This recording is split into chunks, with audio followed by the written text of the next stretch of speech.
এলাকার পুরনো বটগাছের নিচে বিভিন্ন বয়সী মানুষ ইফতার তৈরি করছেন। প্রথম দেখাতে মনে হতে পারে কোনো অনুষ্ঠান কিংবা ইফতার পার্টির আয়োজন, তবে এই আয়োজন একদিনের নয়, পুরো রমজান মাসের প্রতিদিনের চিত্র এটি।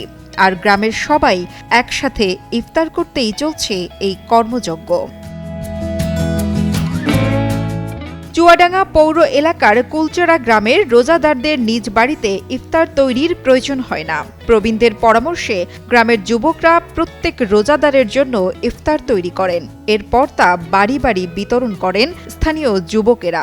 আমাদের স্বেচ্ছাসেবকরা রয়েছে, তারা প্রতিদিন সময় মতো নিজ ইচ্ছায় নিজ উদ্যোগে এখানে এসে ইফতারি বাড়ি বাড়ি পৌঁছে দেয় এবং সেটা প্রতিদিন 30টা দিনে, যদি রোজা 30টা হয় 30টা দিনেই তারা ইফতারি এখানে পৌঁছে দেয়। করোনা মহামারীর সময় শুরু হওয়া এই রীতি আর বন্ধ করেননি এলাকাবাসী। 6 বছর ধরে চলছে এই মহৎ উদ্যোগ। এবছরও রমজান মাস জুড়ে চলছে এই আয়োজন। বিশ্ব যখন করোনার ভয়াবহতার মধ্যে চলছিল, তখন আমাদের এই উদ্যোগটা শুরু হয়। আমরা সকলে মিলে এই উদ্যোগ নেই এবং সেই থেকে বিগত 6 বছর ধরে আমাদের এই আয়োজন চলছে। আমরা রোজার মাসে যদি 4টা শুক্রবার পাই, সেই 4টা শুক্রবারে আমরা গ্রামের ধনী গরিব সকল শ্রেণীর মানুষ, সকল পেশাজীবীর মানুষ আমরা একত্রিত মিলিত হয়ে এখানে এই বটগাছের নিচে বসে ইফতারি করি। 2020 সালে করোনার শেষ সময়ে অনেকের আর্থিক অবস্থা খারাপ হয়ে পড়েছিল। ওই সময় গ্রামের কিছু যুবকের উদ্যোগ এবং প্রবীণদের পরামর্শে গ্রামে ইফতার তৈরির উদ্যোগ নেওয়া হয়। বটতলায় ইফতার প্যাকেট করে বাড়ি বাড়ি পৌঁছে দেয় স্থানীয় যুবকরা। আমাদের এখানেও করোনার পরের থেকেই ইফতারি চলছে, এখান থেকে প্রায় 5-6 বছর হচ্ছে। আমরা সবাই ইফতারি পাই এখানে, সবাই আমরা ছেলে মিলে যে কটা ইফতারি রোজাদার আছে আমাদের সব গুনে গেতে সকালে লিস্ট করে আর ইফতার আগে দিয়ে আসে। এসব ইফতারে প্রতিদিন খরচ হয় 1200 থেকে 1400 টাকা। স্থানীয়দের পাশাপাশি প্রবাসীরাও আর্থিক সহায়তা করেন।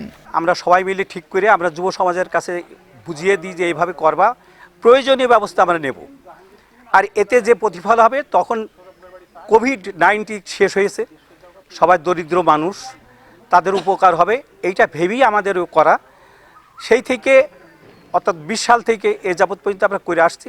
30টা রোজা আমরা চেষ্টা করি এবং এ পর্যন্ত সাকসেসফুল।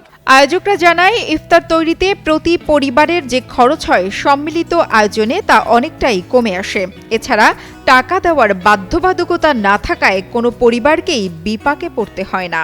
এখানে সুন্দরভাবে এই গরিবদের বাড়ি থেকে যারা ধরি প্রত্যেকের বাড়িতে আমরা পৌঁছে দিই, আমাদের ছেলেপিলে দিয়ে পৌঁছে দিই এবং সুন্দরভাবে একই রকম ইফতার, একই আইটেম সবার বাড়ি পৌঁছাবে একই সময়ে। সবাই আমরা ইফতার করবে, এটা একটা খুবই আমাদের ভালো লাগার জায়গা।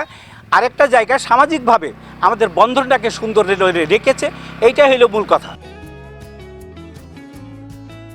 চুয়াডাঙ্গা থেকে মানিক আকবরের পাঠানো তথ্য ও ভিডিও চিত্রে ডেস্ক রিপোর্ট, কালের কণ্ঠ।